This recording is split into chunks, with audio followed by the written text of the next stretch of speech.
My name is Holger. I'm from Vienna in Austria. I'm here the first time. It's my first experience at StopTrik. I knew about it for quite a while and I was interested in coming, but I didn't manage to do that so far.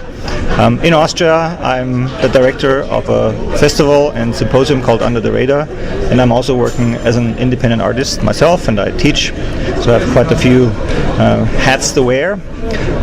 My experience here so far is great.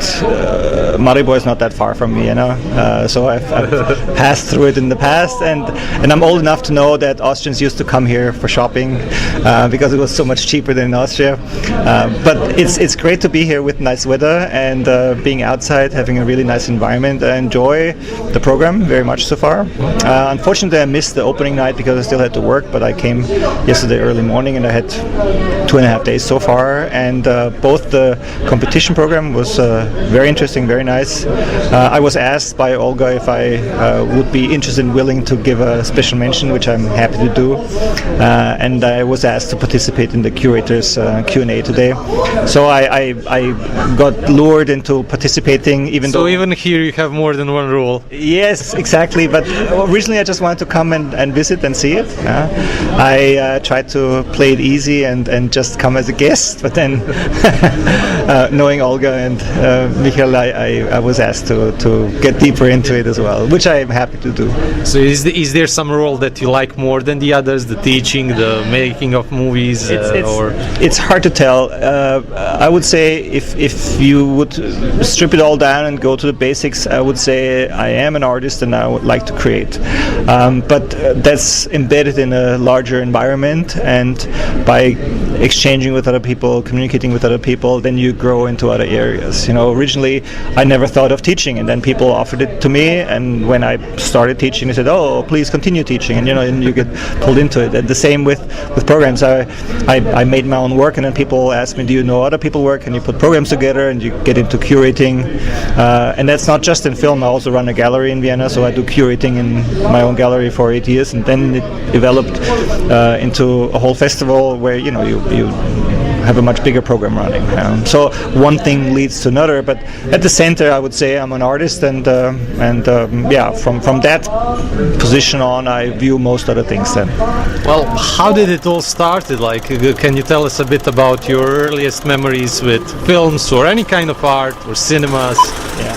I'm pretty sure I never went to a cinema with my parents first, so my first experiences are with cinema when I went there by myself, and that was most likely some Disney cartoon or something like that, I assume. And in cinema it's always 90 minutes long. It must have been some compilation. And I remember I did go to cinemas by paying for it myself with my pocket money. I spent all my pocket money either on comics or on cinema.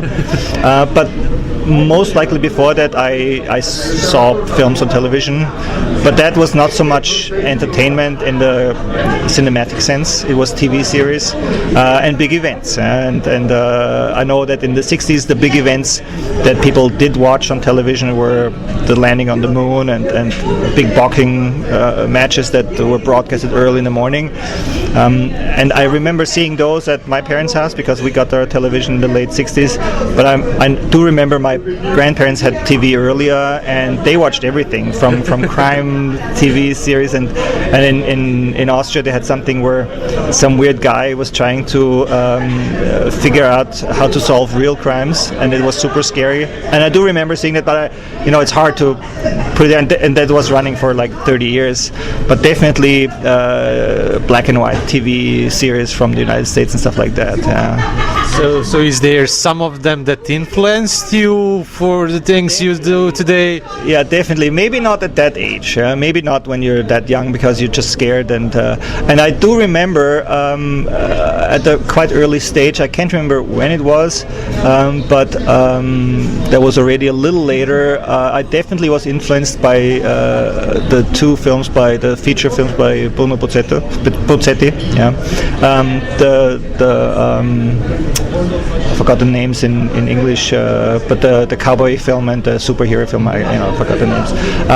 I do remember that I was impressed with them because until that point I had seen cartoons as a kind of short length entertainment or Disney, and in the cinemas I couldn't understand because they had the original version of Donald Duck with the voice that I couldn't understand as a child. There was no way to have that squeaky Donald Duck voice. I saw it and it said something, but I couldn't tell what it was. Yeah. So that to me was different. That there was a completely different style in animation. But of course, TV programs they do influence you. Yeah. But at different ages with different things. I mean, for instance, Bonanza, which I did like to watch as a child. It's a cowboy family and adventures and so on. And of course, you play roles. Who are you in the family? Or are there like 60s TV programs from the UK? Or was it UFO? People working on the moon with purple hair, and then but it's really more that you identify with certain roles. But subtly, of course, they influence your ideas and images as well. But not at that age specifically as something I want to do this or that. Yeah. What I have to say is that this combination of watching films, all kinds of films, not just animated films, and cartoons led directly to me making films. That's no question. So there was really no separation between the idea of telling a story visually in a cartoon or in a comic book, to seeing it on the screen for me. And so that definitely had influence, but not one specific thing. The only thing I'm unhappy about is that most of the comics, the little books that I bought at that time, really early 70s, are gone. They would have some value for collectors probably nowadays, because at that time I spent my pocket money. They didn't cost much, and it was literally cheap. In the cinema, when I went to the cinema, I remember at that time it cost about 40 cents if you convert it, and I was always sitting in the front row because the next row would be like 45 cents and so on. So, but I was sitting in the front row and I was young, so and I still enjoyed it, of course, looking up very steep.